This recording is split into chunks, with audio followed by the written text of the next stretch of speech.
Hola. Bueno, mi primer postdoctorado es... No, mentira. Categorías derivadas. No, primero quiero partir dando las gracias a Patricio Fellmer y a Cristian. No sé dónde está Cristian. Ah, no está Cristian. Entonces a Patricio Fellmer nomás. Esto que están haciendo ellos... A ver, voy a tomar un poquito de agua porque estoy extremadamente nervioso. No, estoy con la boca seca.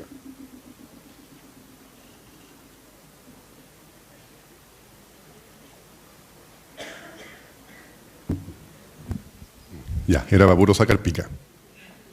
Entonces, quería agradecerle porque, no por esta invitación, porque esta invitación probablemente fue un error de su parte, sino por lo que está haciendo y por lo que están haciendo. Hay veces que un pequeño cambio de foco puede ser extremadamente importante en un país.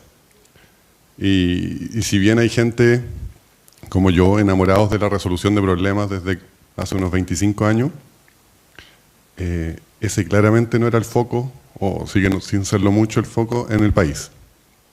Y hay veces que simplemente apuntar hacia una parte cambia todo. No sabemos si este es el caso, si es el caso va a ser mágico, porque realmente este es del tipo de cosas que, por lo menos en matemática, yo estuve escuchando algunas de las charlas sobre los otros temas, extremadamente interesante, y obviamente es una cosa que abarca todas las áreas, pero en matemática en particular, que es mi tema, es algo que puede generar cambios tan profundos y tan importantes y tan permanentes. Es como realmente una cosa a la que uno podría dedicarle la vida y sentir que hizo algo importante, si es que eso llega a ser más potente. Entonces, yo en esta charla quiero hablar algo así como media hora nomás, porque creo que las cosas que tengo yo que decir no son necesariamente tan interesantes como las que tienen ustedes que decir. Seguramente aquí hay gente muy extremadamente experta en estos temas y me gustaría que la segunda media hora fuera más de discusión. Así que, de discusión y comentarios. Todos los comentarios no tienen por qué ser preguntas, como me gustaría escuchar todo lo que tengan que decir, porque sobre todo tenemos un gran problema que resolver. La resolución de problemas parte por resolver el problema de cómo educar o qué hacer en la sala de clase. Yo le puse a esta conferencia, ¿se puede enseñar a ser creativo? ¿Por qué le puse ese nombre? No tengo idea. La respuesta es que no sé. Así que les digo de antemano, los que esperan una solución a ese problema en esta charla, no va a llegar. Era solamente para traerlos, y ahora ya voy a hablar de otro tema, nada que ver. No, mentira. Ya. Pero con respecto a los invitados anteriores, que son gente mucho más experta que yo, y que tienen PowerPoint y cosas así, yo pensé en hacer un PowerPoint, y tengo unos PowerPoint hechos, bien bonitos, pero creo que es importante hacer una charla. Esta charla está hecha de la misma manera como yo creo que hay que hacer las charlas. Esta charla está hecha como las charlas. No, está hecha como yo pienso que hay que hacer las clases, o que estaría bueno hacer las clases, que es el profesor en una actitud creativa. Y una parte de la actitud creativa es estar fuera de la zona de confort. Entonces yo me preocupé de no pensar en nada antes de llegar a esta charla. Me obligaron a pensar los otros expositores algunas cosas, pero entonces el objetivo era tratar de improvisarlo totalmente. Obviamente, la creatividad, nuevamente, no es algo que salga de la zona de confort totalmente. Si a mí me ponen a hacer un cohete en este momento, es tan fuera de mi zona de confort que sería simplemente frustrante. Esto está fuera de mi zona de confort porque yo nunca había hablado en una situación así, pero está dentro de mi zona de confort porque llevo 25 años pensando en esto. Y además soy absolutamente apasionado, creo perdidamente en esto, y creo que, como decía Rosa, les puede cambiar la vida a los niños. Ya, no solamente a los niños. Ese es otro punto que quiero tocar, el punto de cómo le cambia la vida a los profesores sobre todo. Quizá habría que decir que otra razón de por qué no hice un PowerPoint es porque me dio lata. Y la lata creo que es, o la pereza, para decirlo en términos más bonitos, es un motor que unido al trabajo, aunque suene raro, es algo extremadamente importante. Por ejemplo, dicen que Feynman sus diagramas no los habría logrado hacer si es que no hubiera sido tan perezoso. Era como, ay, no soy capaz de calcular eso, voy a hacer unos dibujitos, y al final se transformaron en dibujos que lo dicen todo en física. Son como los dibujos que todos los físicos usan todo el día. Entonces la pereza puede ser algo extremadamente interesante. Y yo propongo que los profesores se contagien también un poco de la pereza. Sean flojos, porque eso genera cosas nuevas. Entonces voy a contar un poco, como no tengo muchos experimentos que contar ni nada de eso, voy a contar un poco las cosas que yo he hecho, cómo he vivido esta pequeña etapa desde los 10 hasta los 35, en los cuales me he dedicado a resolver problemas y pensar en ese tema. Y ojalá que eso genere algo de movimiento para que después hagan preguntas o comentarios. Entonces, todo comenzó una noche de mayo, no, mentira. Todo comenzó con mi hermano grande, que ahora se desvió plenamente del camino de la ciencia y es religioso, o sea, profesional, religioso profesional, llámenlo como quieran. Pero él participaba en las Olimpiadas de Matemática. No sé si ustedes conocen o han escuchado hablar de las Olimpiadas de Matemática. Bueno, entonces él tenía como 7 años más que yo, y era como, viajaba por todos los países, y era como que todos decían, oye, es tan inteligente tu hermano. Y yo así, yo quiero ser inteligente también. Esa era mi única motivación, ser inteligente y viajar. Entonces me puse a hacer unas cosas laterísimas. A los 10 años me puse a estudiar del Holland Knight, un libro de álgebra, fome, pero yo así enajenaba y tratando de calcular polinomios y no sé qué. Terminó pasando que soy algebrista, pero hubo un largo proceso entre medio, Y pasaron los años y de repente, como a los 12 años, fui a una olimpiada de matemática, a los 13, y me empezó a ir bien, y gané la Olimpiada Nacional a los 13, y yo ya me sentía la persona más inteligente de la historia de la humanidad. Yo tenía 13 años y salía así ya, pero a recibir mi premio como el rey del mundo. No tenía idea. Después tuve algunos así palos en la cabeza que me hicieron entender lo que era en verdad. Y después seguí participando en las Olimpiadas. Y yo diría que el motor principal se fue moviendo. Y el motor principal en algún momento realmente fue la competencia. Yo quería ganar. Quería ganar, nomás. Como que me transformé en alguien muy competitivo, y lo cual es como la gran crítica que yo le hago a las Olimpiadas de Matemáticas. La gente termina muy competitiva y no se desarrollan necesariamente otras cosas. Pero después, por suerte, empezó a pasar algo. Y es que de pronto resolví un problema que me costó, no sé, como 2 horas. Estuve pensando 2 horas, y de repente, ¡pum!, se me iluminó la ampolleta. Metáfora, la metáfora de la ampolleta. Entonces se me iluminó y me generó una cosa así. Y yo estaba como, no, como realmente estaba demasiado contento, así como que... Y le fui a contar a mi hermano, y mi hermano así como, bueno, era obvio, como que a él le parecía obvio.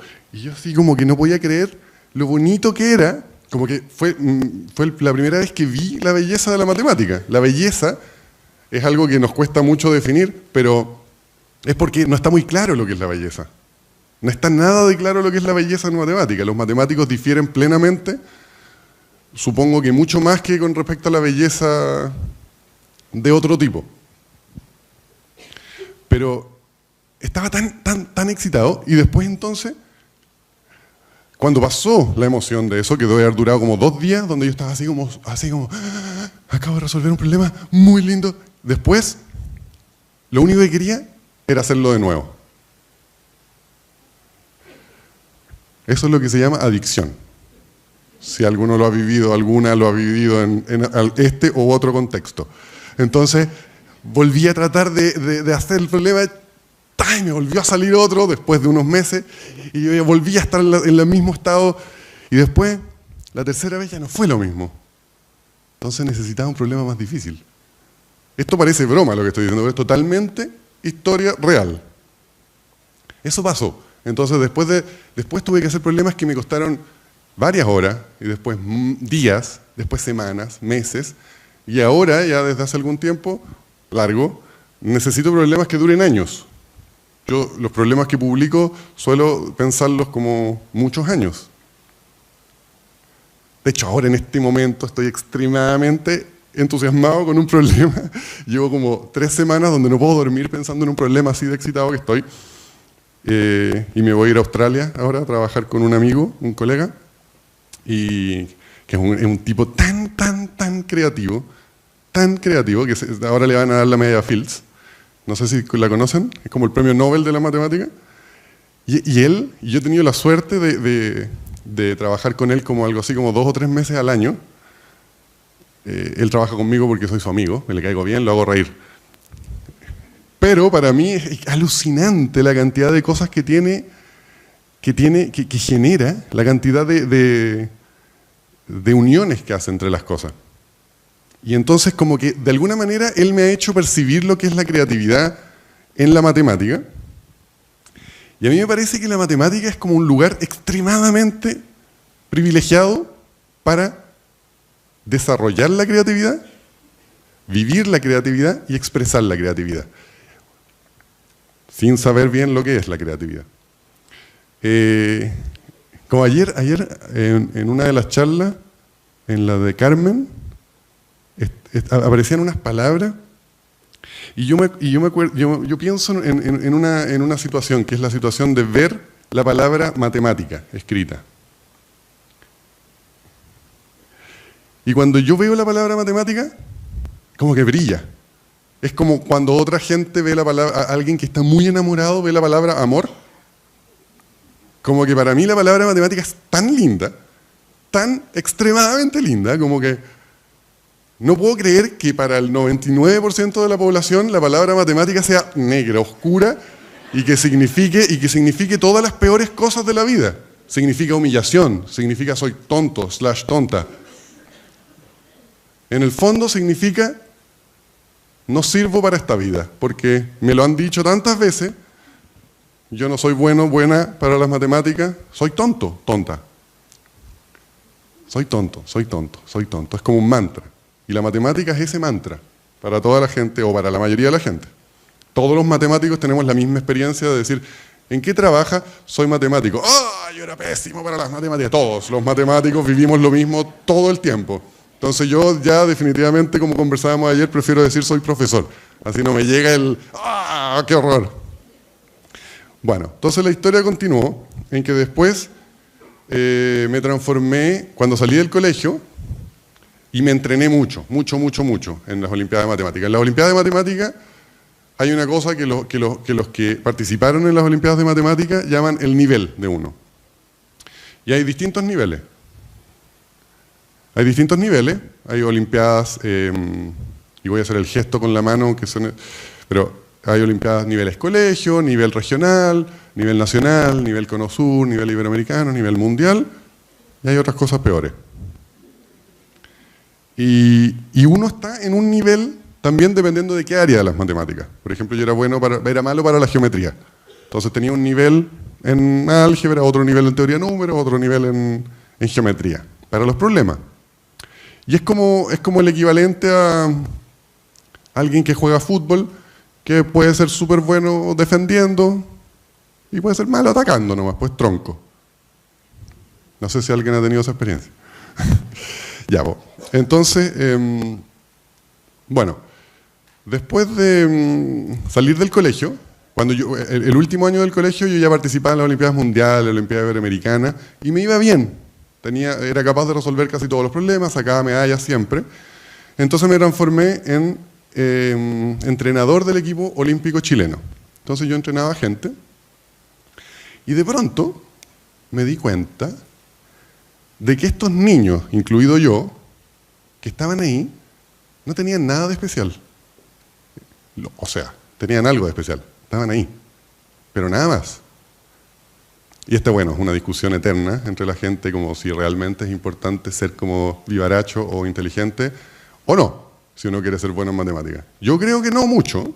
Obviamente hay gente que está negada, pero a cierta edad. A ver, voy a sacarme la chaqueta. Total, igual me voy a sentar aquí en la tarde, así que quizá me siento al tiro.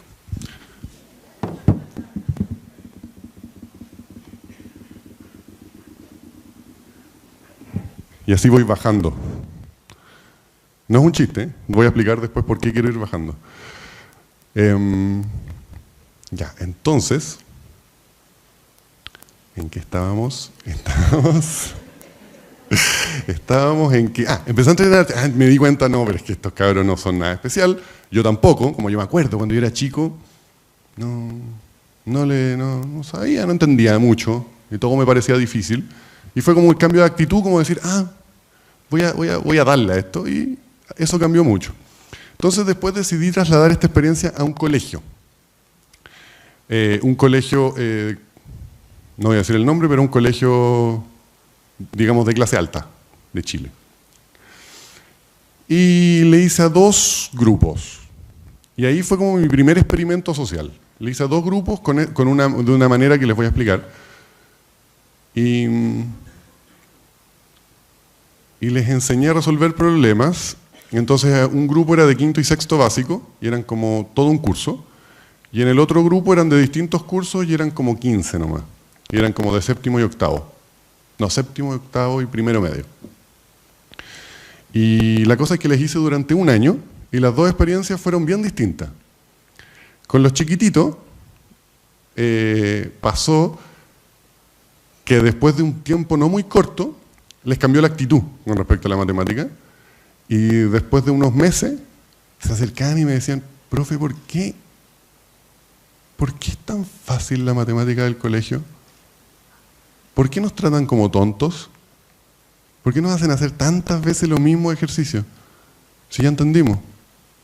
Y para mí eso fue ya el logro máximo, como estamos todos de acuerdo con eso, como eso no puede ser más que algo que uno se puede dar cuenta. Si uno se da cuenta, ganó mucho.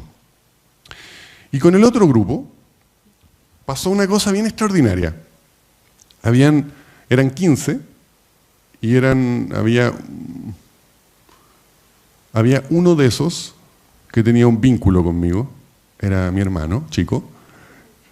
Entonces yo en verdad en ese grupo fui no muy solidario con los demás y lo hice para que a él le fuera bien. Entonces lo hice difícil.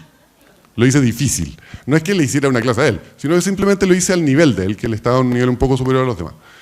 Bueno, la cosa es que se fueron yendo de ese curso y al final quedaron 3. Ya, eso podría decir uno, ¿por qué nos está hablando este tipo que echó el 80% de sus alumnos? Pero ¿qué es lo que pasó? Eran uno de séptimo, uno de octavo y uno de primero medio. Y fueron a la Olimpiada Nacional. No podían ir, porque la Olimpiada era para gente de primero y segundo medio. Entonces no era legal, pero hicimos ahí unos chamullines y entraron. Y era como ya, bueno, entraron. Y lo que pasó fue que hay una prueba como primera, donde participan como 5.000 personas, y de esas clasifican 100. Y mis 3 alumnos clasificaron entre los 100. Y yo ya no podía estar más feliz. Yo era el hombre más feliz de mi vida, como dijo la Miss Universo. Y después fue la prueba final. Y como buen hermano mayor, yo creía que mi hermano chico podía sacar alguna medalla. Yo estaba súper esperanzado, aunque mi hermano chico iba en séptimo. Estoy cambiando de lugar solamente para molestar. Entonces, hicieron la prueba y a mi hermano le fue bien, dijo él. Entonces estábamos expectantes así para la premiación.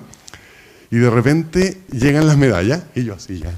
Porque yo creo que aquí por lo menos el 90% de la gente que está presente son profesores. Saben la excitación de que le vaya bien a un alumno de uno. Es como mucho mejor que te vaya bien a ti mismo en cualquier tema. Entonces empiezan a dar las medallas, y dan las medallas de bronce, y yo así esperando, y no hay ninguna de mis alumnos. Pero yo estaba esperanzado que alguno podía sacar medalla, Las medallas de plata dan. Ninguno. Yo ya así hundiéndome, desesperado, y dan las medallas de oro. La primera medalla de oro, mi hermano. La segunda, mi segundo alumno. Y la tercera y última, mi tercer alumno. Y mi boca así. ¡Ta!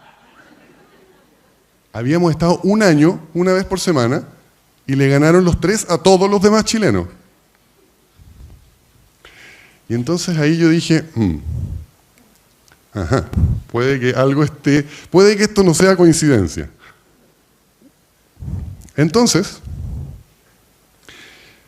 después me fui a Francia, estuve en Francia, en Alemania, 9 años, estudiando matemática, el doctorado, los postdoctorados, pero ahí yo podía hacer clase. Entonces siguieron mis experimentos allá. Entonces experimenté con franceses de distintas capas, porque en Francia realmente entra toda la gente a la universidad. Entonces hay algunas universidades donde realmente los alumnos son difíciles. Muchísimo más difíciles que los que yo conozco como malos en la Universidad de Chile, a los que les va mal. Estos eran mucho más difíciles.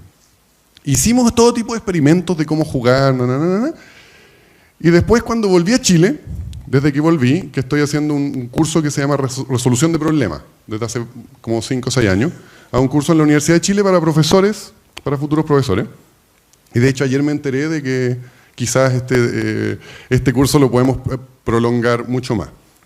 Entonces, ¿por qué a mí me interesaría prolongar esto? Entonces ahora tengo que ir al detalle de qué es lo que se hace en esas clases. Lo que se hace en esas clases, primero es resolver problemas, pero tienen que ser problemas muy entretenidos. No puede ser cualquier problema. Los problemas en general son fome. Si a mí me dan un problema así como, demuestra que si tienes un triángulo y tienes un círculo adentro y tienes una línea que no sé qué y tienes otra línea y demuestra que no sé qué, no sé qué. ¿Por qué querría yo demostrar algo así? ¿Qué me importa a mí? Tiene que ser entretenido, tiene que ser algo así que yo quiera jugar, que yo quiera, como me decía Cristian ayer, como cuando los alumnos que utilizan, o sea, que utilizan, no los utilizan, los alumnos utilizan ARPA, los alumnos de ARPA hacen las cosas de ARPA, los alumnos dicen, pero esto no es matemática. Y es como, eso es matemática, lo otro no es matemática. Entonces voy a usar una metáfora que para mí ejemplifica un poco lo que es todo este concepto de cómo enseñar matemática de manera un poco más profesional, que va un poco en el sentido de lo que decía Rosa recién, de cuánto sabe el profesor. Entonces, como yo lo veo, es que los profesores de matemática actuales enseñan en la pizarra, y es como que la matemática es como que fuera jugar fútbol. Entonces enseñan en la pizarra las reglas del fútbol, cuándo uno está en offside, cuáles son las estrategias, si es que hay 3 jugadores acá y hay 2 acá, tiran unas líneas y los alumnos, ya, buena. Sí, y después le ponía una pelota, como que la agarran, te golpean la cabeza, no saben ni lo que es una pelota, nunca la han visto en su vida. Entonces el equivalente a darle una pelota sería darle un problema. Quizá darle un problema interesante. Y eso es lo que hace alguna gente, que ya es mucho mejor que enseñarles en la pizarra, darle una pelota por lo menos. Y ahí el niñito la tirará para arriba, hará lo que sea, no sabe jugar. Y quizá con las reglas que le enseñaron, bueno, puede jugar un poquito. Pero una siguiente etapa de esto podría ser llevarlo a la cancha y hacerlo jugar, ¿no es cierto? Y mirarlos. Y entonces los hace jugar en la cancha. Entonces, hacerlos jugar en la cancha, en esta metáfora, ahora pienso que es darles un problema entretenido. O sea, darle un problema con unas reglas y un problema que... Hay problemas que como que cierran en la mente, hay problemas que no, que son aburridos y son aburridos para todo el mundo. Ya, entonces uno está en una cancha y uno les da la pelota y uno puede o bien decirles cuando hay cuando alguien hizo algo mal, hace pip, eso estuvo mal, pip, foul. O sea, ser árbitro, eso sería el equivalente a mirarlos cómo resuelven los problemas y decirles cuando hay algo mal. Eso ya es una capacidad extremadamente difícil de desarrollar. Uno requiere años para saber cuándo algo está mal o cuándo algo está bien en matemática. Y no algo que yo estoy haciendo, sino que algo que está haciendo otro. Tengo que mirar a mi alumno y saber si lo que está haciendo está bien. Eso es difícil. Pero no es lo más difícil. Mucho más difícil es meterse en la cancha y jugar con los alumnos. Y eso es algo realmente poderoso. Y yo me di cuenta también de eso con mi profesor de básquetbol cuando yo era chico. Mi profesor de básquetbol jugaba con nosotros y él era un profesional. Él había jugado en la Católica, en la Chile.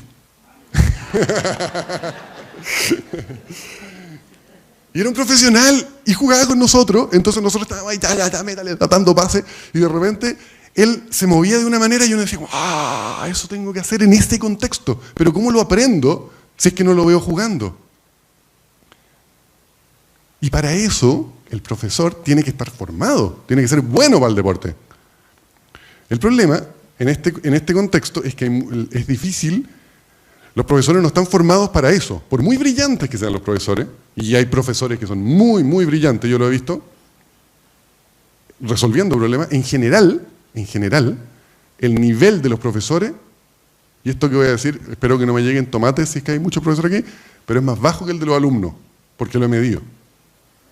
Me ha pasado de estar en una universidad con 50 profesores, 150 alumnos, darles los mismos problemas y los alumnos los resuelven mejor.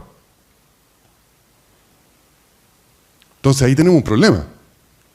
Obviamente hay profesores que sí están entrenados, o están más entrenados. Todo esto depende del nivel. Pero hay un problema. Hay que formar a los profesores en eso. Y no es tan difícil. Se requiere alguien que lo sepa hacer. Nada más. Ahora,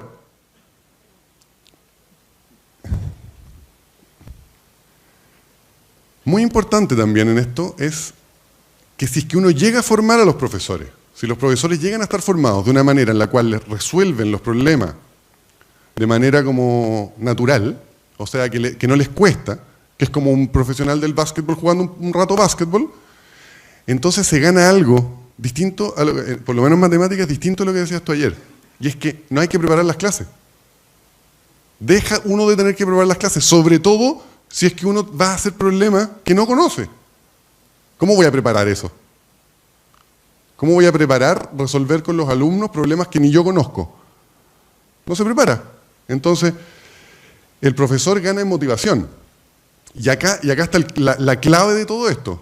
O sea, para ser bueno en matemática, basta con que a uno le guste. Es como para muchas cosas, o quizá para todo, no sé si para todo. Pero basta con que uno diga como, me encantan las matemáticas. Y para motivar a los alumnos, el profesor tiene que motivarse. Y la motivación del profesor es un tema que no está tratado nunca. Siempre uno está pensando en cómo motivar a los alumnos, pero la motivación es una cuestión difícil. Nosotros no nos mantenemos motivados. Como estar motivado, disculpen por el striptease, pero me dio calor. Y así voy ocupando más lugares, por si acaso. Por si acaso.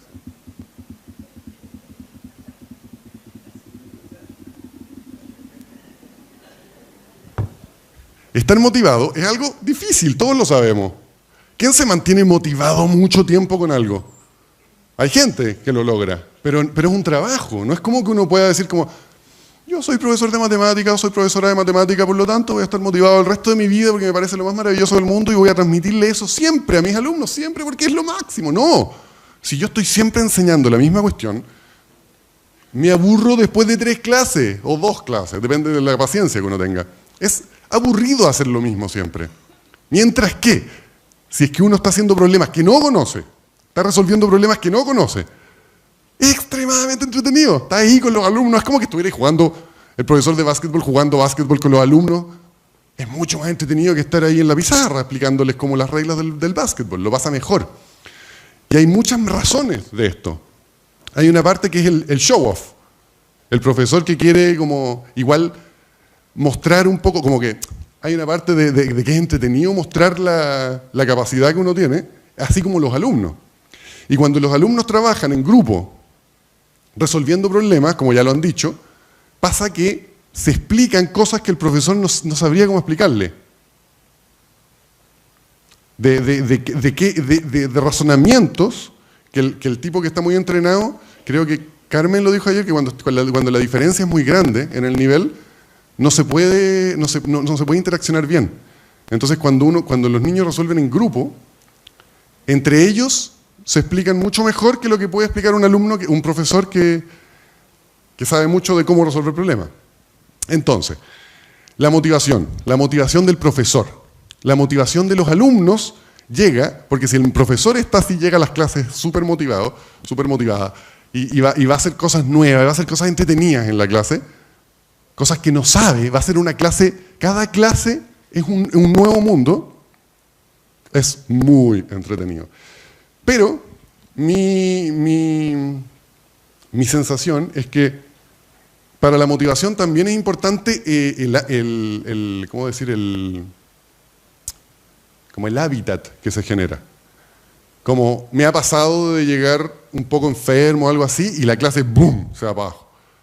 O como así estar un poco de mal humor. No me pasa casi nunca, pero una vez creo que me pasó estar de mal humor y efectivamente cambia totalmente la dinámica y cambia la capacidad de resolver problemas. Eso es lo increíble. No solamente el profesor, basta con que un alumno esté muy enojado también. Como que el humor como un catalizador, como estar echando talla, genera otra actitud. Yo los hago estar parados. Yo hago que mis alumnos estén parados y estén frente a mí. Yo estoy detrás. Y yo creo que eso es muy interesante como metáfora de lo que es la enseñanza. No sé si ustedes han pensado cuál es su metáfora favorita de lo que es enseñar. ¿Qué es enseñar? Como yo ayer escuché muchas metáforas, como que hay algo como entender lo que está en su cabeza, como que hubiera algo en la cabeza de ellos, que nosotros podemos sacar, o hay algo en nuestra cabeza que nosotros podemos poner en su cabeza. Es una metáfora. Hay gente que usa la metáfora que yo encuentro muy linda del funámbulo. Estar caminando ahí por la cuerda floja. Esa es la labor del profesor. Hay muchas metáforas que se trabajan, ¿no es cierto? Poner una semillita. Una semillita.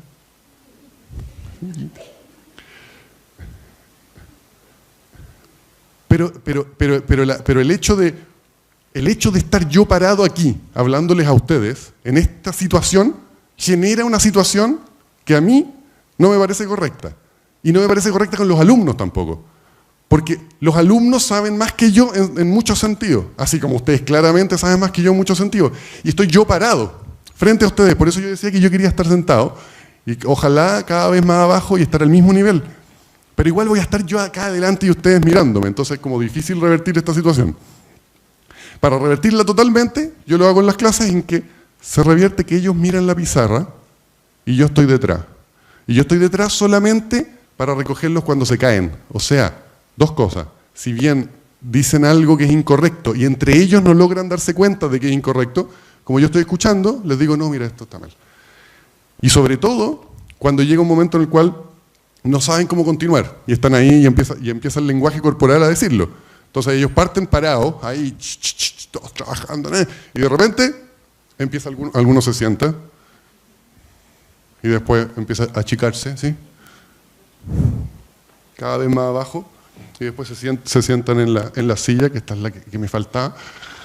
Entonces se sientan, están ahí. Y tú veis que esto empieza a pasar, el cuerpo se empieza a desvanecer. Entonces la actitud corporal no es un detalle, no es una broma, no es como, como nosotros estamos acostumbrados a trabajar así, en matemáticas, en el colegio.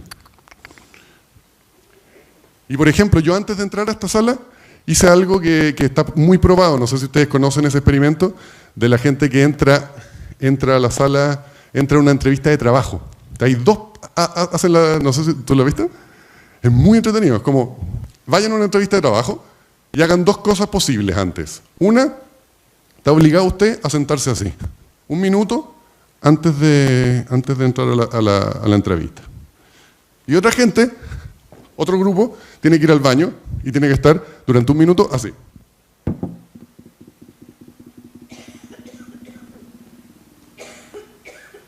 Posición de triunfo. Entran a la entrevista y la gente que estuvo así le dan el trabajo en un porcentaje infinitamente mayor. Simplemente la postura corporal. No es un detalle menor, no es un detalle de ningún tipo. Como es muy importante qué es lo que están haciendo. Yo no digo tampoco que sea lo mejor estar todos parados en la pizarra todo el día. Ni digo que sea lo mejor hacer problemas como... El punto está en que... ¿Sí? Me quedan 5 minutos. Pucha. Ya, entonces voy a parar. ¿Cómo se pasó el tiempo? Mira.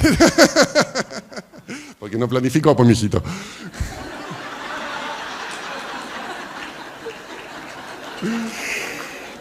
Bueno, en todo caso, lo único que quiero, como mi único aprendizaje sobre la creatividad, es que la creatividad, esencialmente, yo creo que no se puede realmente enseñar, pero sí tiene una parte de la creatividad, es la actitud. Como para mí es más claro lo que es la actitud creativa que lo que es la creatividad. Como la creatividad depende mucho de cada uno, como yo puedo hacer algo y que me parezca creativo y que lo haga otra persona y que no le parezca creativo. De hecho, eso yo lo he visto muchas veces. Como nosotros estábamos tan sobreentrenados en la Olimpiada, me acuerdo que una vez me dieron el premio a la resolución creativa de un problema en la Olimpiada Nacional. Y yo no lo podía creer, y mis compañeros no lo podían creer, porque todos nosotros lo resolvimos como en 5 minutos, era algo estándar para nosotros. Pero para la gente no entrenada era como, ¡oh! Como, qué cosa más creativa. Y era como, no era creativo. Y entonces, bueno, ahí entendí que depende bastante de la persona. Entonces, la creatividad no es muy clara como objeto absoluto. Sí es clara como actitud y como sentimiento propio. Como, ¡oh! Ahí sentí que fui creativo, cuando como que me salí de todas las cosas que yo conocía. Y eso... El Cristian lo decía ayer, como esto de enseñar a lo poli, así como usted va a resolver los problemas así, que lata, como justamente esto es salirse y hacer algo que uno no tiene idea cómo hacer. Y entonces, y ese es un punto muy importante del profesor que resuelve los problemas con el alumno, o sea, el profesor ignorante. Él le enseña una cosa que es lo más importante quizás que se puede enseñar en resolución de problemas, que es qué hacer cuando no sé qué hacer. En ese momento en que me quedo pasmado, pasmada, y no sé qué hacer con este problema me supera totalmente, estoy así, y empieza mi autoestima a bajar, y soy tonto, tonta, tonto, y lo único que escucho soy tonto. Y de repente llega el profesor y dice, pero mira, esto podría seguir aquí. Y el profesor que no sabe las respuestas, porque saberla es muy fácil, pero no saberla y decir como, mira, pero ¿por qué no seguimos por acá? Eso es algo extremadamente valioso y metamatemático. Es una enseñanza que no se puede obtener de otra manera.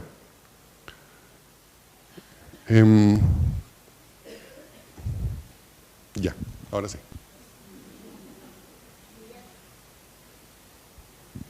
¿Preguntas, por favor? Mi media hora fue el más mentiroso de la historia. Aló. Hola, te pasaste, me encantó tu presentación, te pasaste, de otro planeta. Mira, quiero hacerte te quiero hacer 2 preguntas. No sé cómo es esto de hacer problemas que no se conocen. Yo entro a la clase, no he planificado qué tipo de problema, de dónde, digamos, qué mecanismo, qué activo yo para poder generar o inventar un problema que no conozco. Pero espérame, te quiero hacer una segunda pregunta. Cuando tú hiciste clase a ese grupo de 15 chicos de distintos cursos y después terminaste con 3, uno de ellos tu hermano, tu metodología de trabajo no es la que se está promoviendo hoy día. ¿Cierto que no?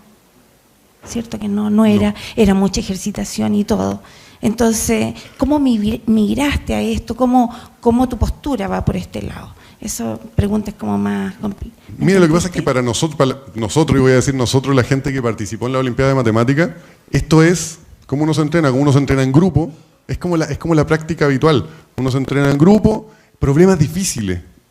Si uno es capaz de resolver un problema muy difícil, obviamente es capaz de resolver un problema muy fácil. Entonces, no es nada que haya inventado yo, es como que cualquier olímpico ve las cosas más o menos así. De hecho, cuando nosotros conversamos con los profesores de la universidad o los exolímpicos, quien sea, si uno pudiera hacer que esto se llevara a la clase, como se hiciera eso todas las clases, sería tan increíble el resultado, tan increíble, como porque la calidad de uno va creciendo constantemente. Es como cualquier cosa, es como un deporte, es como la guitarra, es como tocar guitarra. En 8 años, tú le enseñas a cualquier persona a tocar, un guitarrista, bueno, le enseña durante 8 años a tocar guitarra a cualquier persona, y el resultado va a ser, para alguien que nunca ha tocado guitarra, va a ser un guitarrista. Va a ser alguien que toca muy bien. Lo mismo con la matemática. Como uno podría esperar que los alumnos fueran... ¿Y qué es lo que pasa hoy en día? Una cosa que es terrible. Yo he hecho el experimento con gente, lo pueden hacer si quieren, ¿eh? Yo lo he hecho muchas veces. Preguntarle a alguien que salió del colegio, del liceo hace más de 2 años y que no hace nada matemático. Pregúntenle cualquier pregunta de matemática. ¿Cuál es el teorema de Pitágoras? Resuelve, ¿cómo se llama eso? ¿Cómo se llama? La regla de 3. Haz una ecuación lineal. Tales, no sé, lo que se te ocurra. Cualquier pregunta, cualquiera. Incluso dividir. La gente no se acuerda de nada. Entonces, ¿para qué estuviste 12 años perdiendo tu tiempo, según yo? O sea, realmente eso es como... Y la respuesta es, bueno, pero si es que uno les dice de nuevo y les explica de nuevo, ahora van a aprender mucho más rápido. ¿Pero quién les explica de nuevo? ¿Cuándo? De los 5.000 millones de personas, ¿qué porcentaje estudia de nuevo matemática? Como miente. Y además uno sale humillado y sintiéndose tonto cuando podría salir sintiéndose brillante. Porque si es que uno logra hacer, como dice David Lynch, enamorarse de ideas que uno mismo hizo... ¡Ay! Se me olvidó decir toda esa parte. Bueno... Es que la parte de la generalización, que es como que mi curso ha virado en los últimos años a un curso que se llama Creatividad Matemática, y en el cual la preponderancia es uno resuelve los problemas y después generaliza. Generaliza, y al generalizar uno tiene su propio problema, y el profesor sigue, yo lo que hago es seguir los problemas de ellos y trato de resolverlos con ellos, los que ellos inventaron. Y eso es súper difícil, porque inventan problemas súper difíciles, pero son problemas parecidos. O sea, aprenden a generalizar rápido, después de un par de meses ya la gente más o menos entiende el concepto, y después empiezan a inventar problemas cada vez más difíciles y tratamos juntos de hacerlo. Y es problema de ellos. Ellos lo inventaron, imagínate lo que es la capacidad de inventar un problema. Y no te he respondido nada de lo que tú me preguntaste, pero hablé un montón de rato.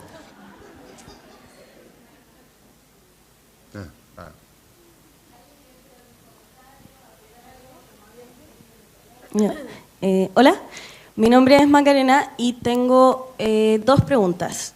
En principio, ¿cómo lograr camuflar la matemática muchas veces dentro de estos problemas? Porque yo soy profesora y me ha pasado que cuando le digo a mis alumnos, ya, hoy día vamos a resolver problemas de ingenio, todos están súper felices y es como ya, sí, qué entretenido, desafiante, etcétera.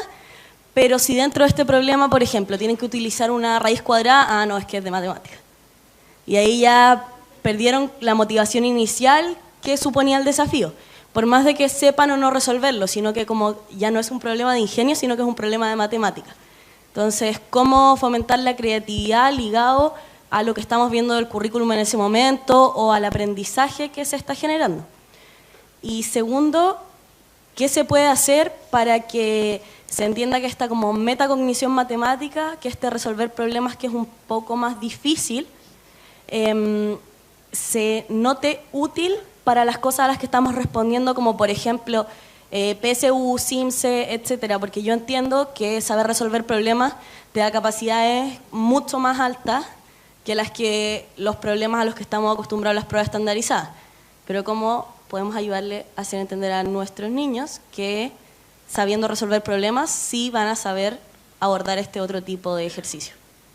Eso. Bueno, yo creo que para la segunda pregunta, que es la única que recuerdo,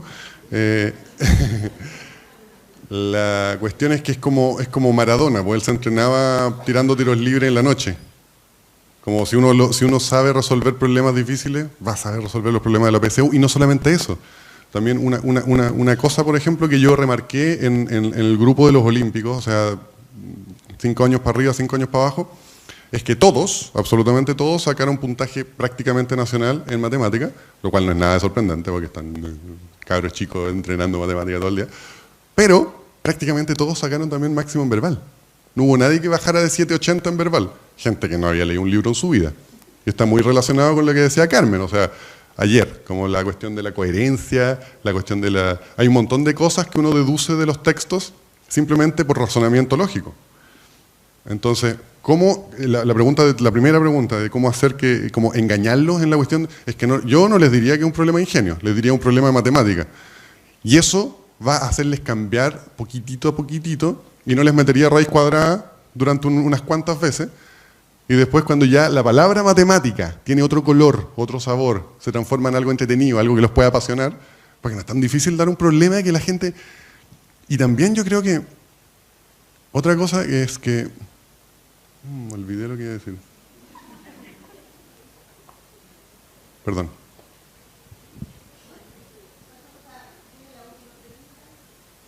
Hola, yo soy Paulina y me gustaría... ¿Qué cosa? Para que me veas. Soy Paulina.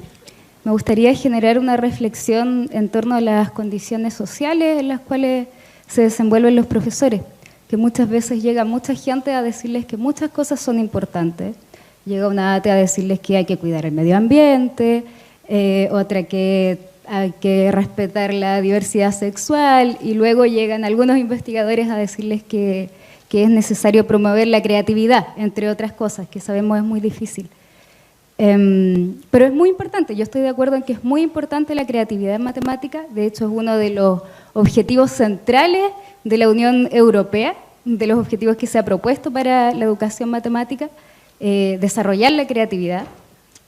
Sin embargo, en Chile los profesores están presionados por muchas cosas, y una de ellas es el CIMSE, la PSU, las pruebas estandarizadas, que afectan mayormente a las clases más bajas, porque ellos son los que presentan mayores desafíos a la hora de subir los puntajes.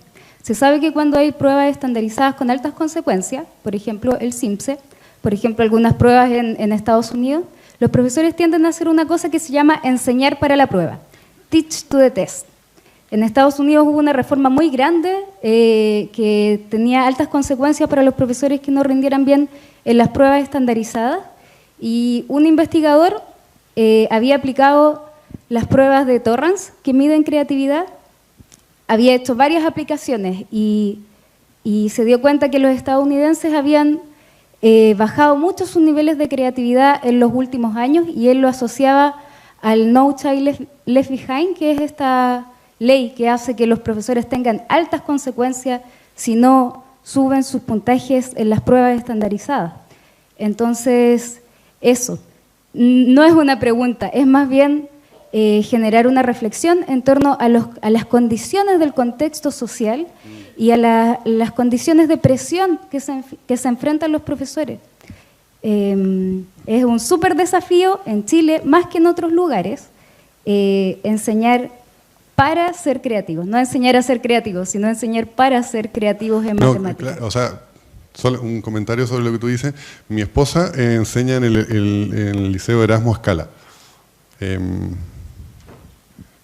Como las cosas que yo estaba hablando no tienen ninguna relación con ese... o sea, cuando los niños llegan, no sé, un tercio de los niños drogados y los otros abusados y los otros armados, y no escuchan nada de nada, como que ahí es otro tipo de cosas, pues, ahí requieren cariño y escucharlos y no sé qué. En verdad, es totalmente relevante tu punto. O sea, hay gente que, no sé, pues si alguien tiene hambre, ¿cómo le van a andar enseñando a ser creativo? O enseñando o tratando, no sé qué, no le interesa nomás. Entonces, definitivamente es un punto muy, muy importante el que dices tú. Como hay lugares y condiciones, como decía Pato antes, en los que se pueden hacer ciertas cosas.